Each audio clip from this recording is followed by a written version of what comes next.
47% of millionaires didn't get there through a viral app, a lucky crypto trade, or a tech startup in a garage.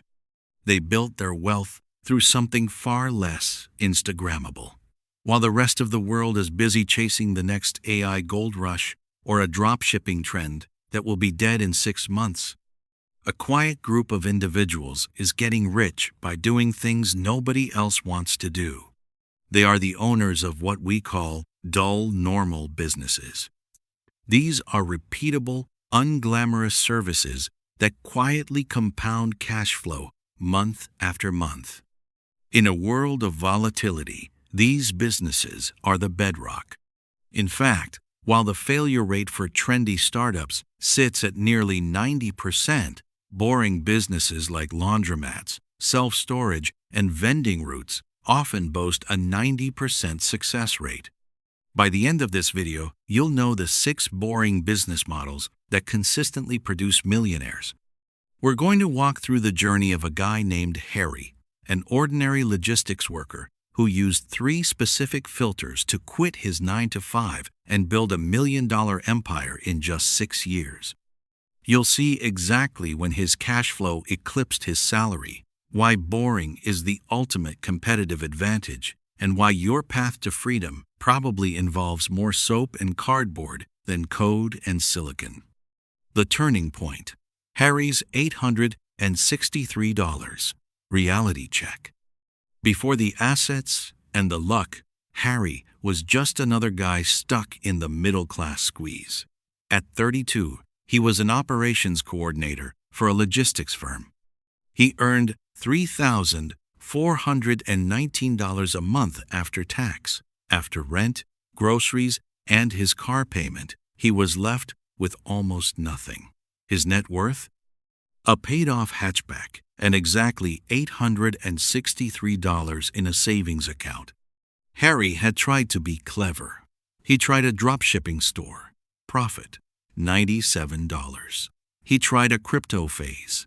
Loss, $1,088. D-M-A-A. He even tried a clothing brand that resulted in 3 boxes of unsold hoodies gathering dust in his hallway. The pattern was always the same: high hype, high complexity, and zero predictability. One night, riding a late bus home, Harry read a summary of The Millionaire Next Door. The book's core finding hit him like a physical blow. Most millionaires don't look like millionaires. They are self-employed owners of unsexy, local companies' repair shops, small factories, and service businesses. Harry realized he had been looking for a unicorn when he should have been looking for a workhorse. He decided to stop being clever and start being boring. He spent 12 months studying the 6 categories that consistently showed up in millionaire data.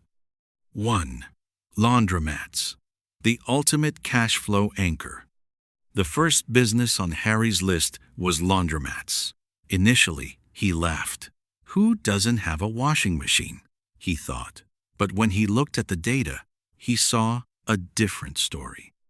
In urban areas, 30% to 50% of residents are renters. Many of those apartments have tiny, unreliable machines, or none at all. Families with machines at home still go to laundromats for large items like comforters and rugs. The business model is a dream.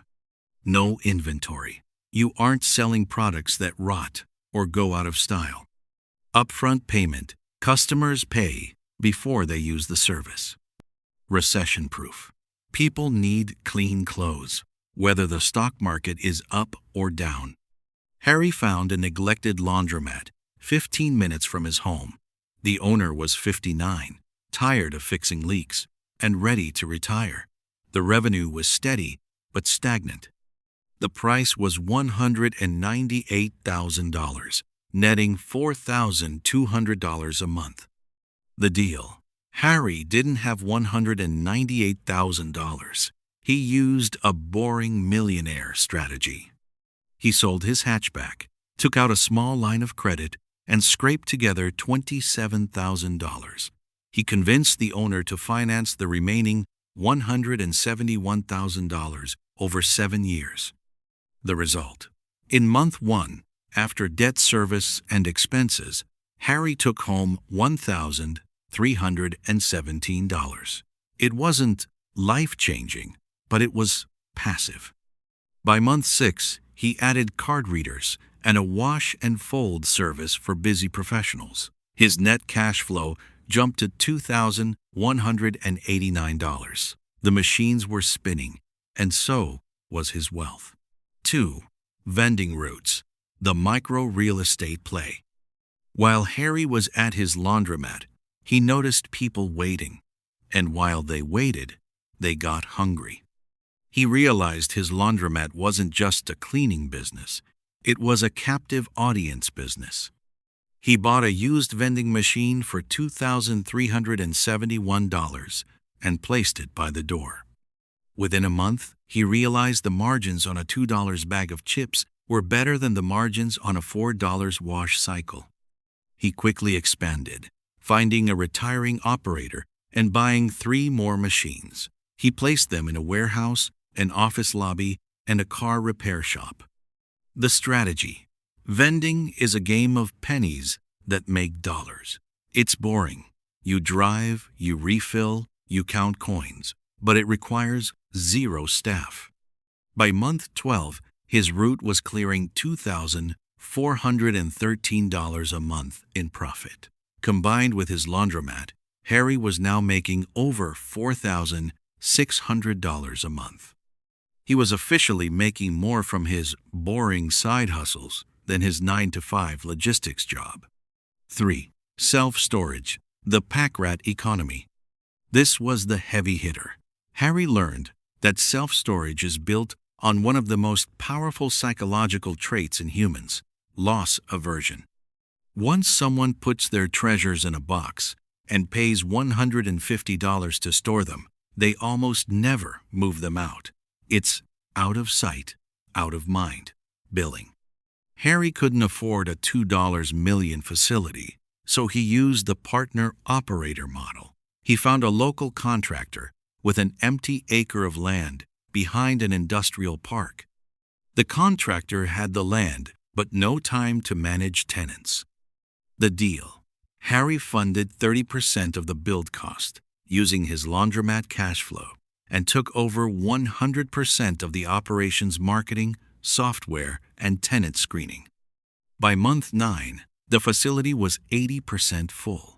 Harry's share of the profit was $1,594 per month. His boring empire was now generating $6,000 plus per month. He quit his job. 4. Car washes, the volume machine. Harry didn't own a car wash yet, but he studied them as his next move. Why? Because a car wash is a manufacturing plant where the product is cleanliness. You invest in the equipment once the pumps, the soap dispensers, the vacuums, and then you let the volume do the work. The beauty of a car wash is that it leverages high-margin consumables. The cost of the water and soap for a $15 wash is pennies. The rest goes toward the debt and your pocket.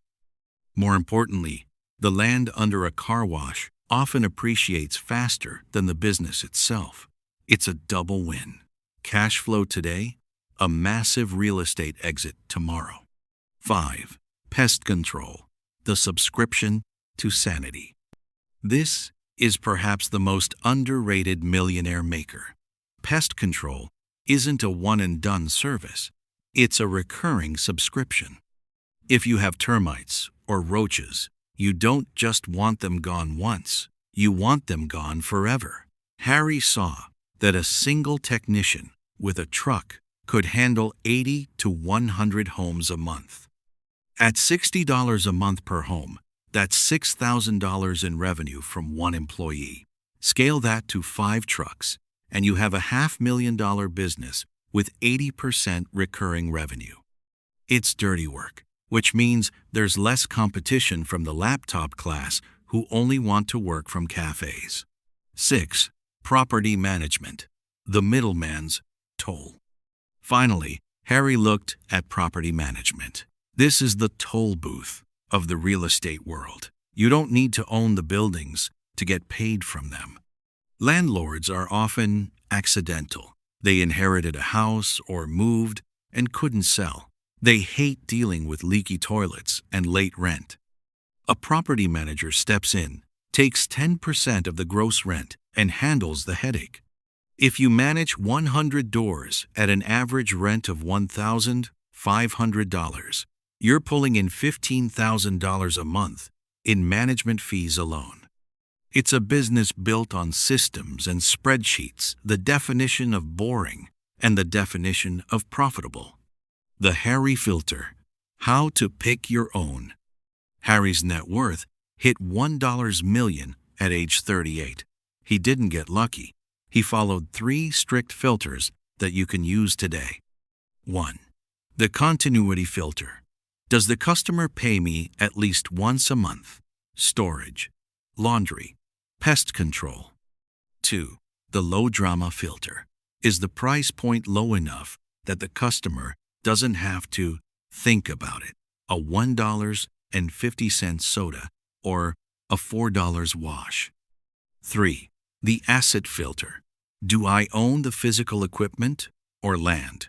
The machines are your employees. They don't call in sick. Your first move. If you're tired of chasing the next big thing, it's time to embrace the boring. Tonight's challenge. Don't look for a business idea. Look for a business listing. Go to a site like BizBuySell or look at local classifieds. Find one laundromat, one vending route, or one small service business within 30 miles of you. Run the numbers. Ask the owner why they're selling. You'll realize very quickly that while the world is looking at the stars, the millionaires are looking at the dirt and they're cleaning it up one boring day at a time.